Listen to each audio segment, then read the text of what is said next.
দীর্ঘ প্রতীক্ষার পর আবার আমরা চলে আসলাম আব্দুল জব্বার গোল চত্বরে। এক বছর পর পর প্রতি বছর আপনার জব্বরের বলি খেলা অনুষ্ঠিত হয় লালদিঘির ময়দানে। এই বছর একটু ব্যতিক্রম, এখানে একটি গোল চত্বর করা হয়েছে, যার যে পাশে বলি খেলা হয় এই পাশে লেখা হয়েছে জব্বারে বলি খেলা। অনেক সুন্দর সুন্দর আইটেমগুলো বিভিন্ন জায়গা থেকে তারা কালেকশন করে বিভিন্ন ব্যবসায়িকরা। এই সেই মাঠ, যে মাঠটা আমরা সবাই দেখি, খেলার দিন দেখি অথবা খেলার পর দিন দেখি। এই মাঠটা তৈরি করা হচ্ছে একমাত্র বলি খেলার জন্য। যারা এখানে কুস্তি খেলবে, যারা এখানে হাতের বাহুর তাদের শক্তি পরীক্ষা করবে, এটা হচ্ছে সেই মাঠ। প্রস্তুত করা হচ্ছে আগামী 24 এবং 25 তারিখের জন্য।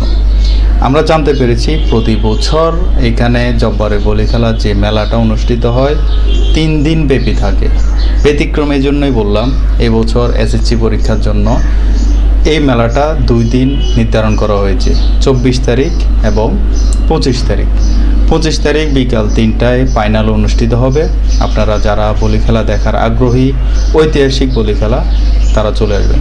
যে পাশে লালদিঘি আছে এই পাশে লালদিঘির ইতিহাস লেখা আছে, লালদিঘির অনেক ইতিহাস রয়েছে।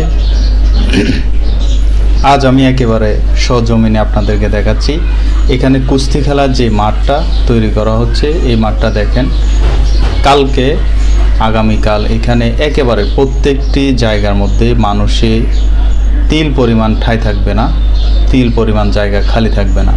প্রত্যেকে এখানে খেলাটি উপভোগ করার জন্য চলে আসবেন। বিশাল একটি মাঠ লালদিঘির ময়দানে, যেটা জব্বরের বলি খেলার জন্য বিখ্যাত। এক পাশে রয়েছে আদালত ভবন, কোর্ট বিল্ডিং, ন্যায় বিচারের পাঠ স্থান। সুন্দর এই চিন্তাধারাটা আমার অনেক ভালো লেগেছে। সবচেয়ে আনন্দের বিষয় হচ্ছে যে মেলা আগামীকাল থেকে শুরু, কিন্তু গত 2 দিন থেকে দেশের বিভিন্ন জায়গা থেকে কুটির শিল্পীরা, বিভিন্ন কসমেটিক ব্যবসায়িকরা, আরও বিভিন্ন মাটির তৈরি যারা কামার, তারাও অনেক আইটেম নিয়ে গত 1 সপ্তাহ আগেই চলে আসছেন। কারণ এই জায়গাটা হচ্ছে একটা ঐতিহাসিক জায়গা, যেখানে আসতে পারলে তাদেরকে ধন্য মনে করে এবং এখানে আসাটা তাদের ঐতিহ্যের একটা ব্যাপার। তো আমি বাইক নিয়ে আজকে ঘুরে দেখলাম, জায়গাটা সম্পর্কে আপনাদেরকে একটু ধারণা দিই। নন্দনকানন থেকে শুরু হবে, ওইদিকে টেডি বাজার পর্যন্ত, জেলখানা রোড পর্যন্ত, আর এদিকে হচ্ছে কোতোয়ালি চৌরাস্তার মোড় পর্যন্ত।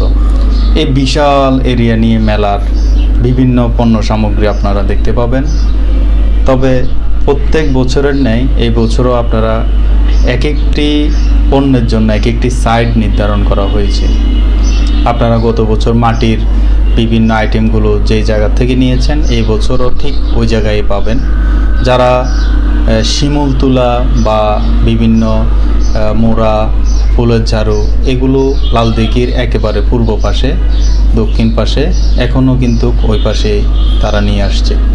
এক কথায় বলতে বোঝা যাচ্ছে যে প্রতি বছর যারা যেখানে বসে, যে পণ্যগুলো যেখানে বরাদ্দ ওইখানে দেখেন। মেলার আরও 1 দিন বাকি, তার মধ্যে কেনাকাটা অলরেডি শুরু হয়ে গেছে।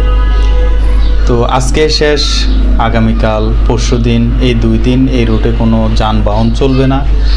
টেডি বাজার থেকে শুরু করে জেলখানার রোড, তারপরে কোতোয়ালি থেকে শুরু করে নন্দনকানন পর্যন্ত এই রুটে টোটাল যানবাহন একেবারে বন্ধ থাকবে।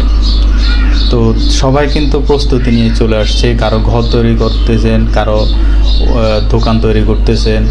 এখন প্রত্যেকটি মাঝখানে আইল্যান্ডে, তারপর 2 পাশে রাস্তায় প্রচুর পরিমাণে মাল জমানো আছে দেখতেছেন।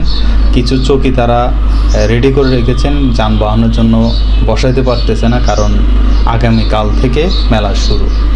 তো আপনারা চট্টগ্রামের ঐতিহাসিক মানুষ, বর্তমান মানুষ এবং আগামী প্রজন্ম সবাই জানেন জব্বরের বলি খেলার এই মেলাটা হচ্ছে একটি ঐতিহাসিক মেলা। যেই মেলার মধ্যে পাওয়া যায় না এমন কোনো কিছুই নেই। আপনি এখানে সকল কিছু পাবেন।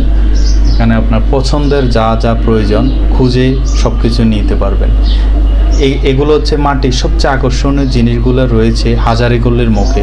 হাজারীগল্লির যে রোডটা, এই রোডটার মধ্যে মাটির আকর্ষণীয় জিনিসগুলো আমি দেখতে পেয়েছি। আজকে ভ্রমণ করার উদ্দেশ্য হচ্ছে এই মেলায় কোথায় কি পাবেন সেটা আপনাদেরকে দেখানোর জন্য এবং মেলার পরিসীমা কতটুকু, সময় নির্ধারণ করা হয়েছে কতটুকু সেগুলো দেখার জন্য। আশা করি সবাই উপভোগ করবেন জব্বরের বলি খেলা। ধন্যবাদ। চট্টগ্রাম থেকে ওয়ালিউল্লাহ।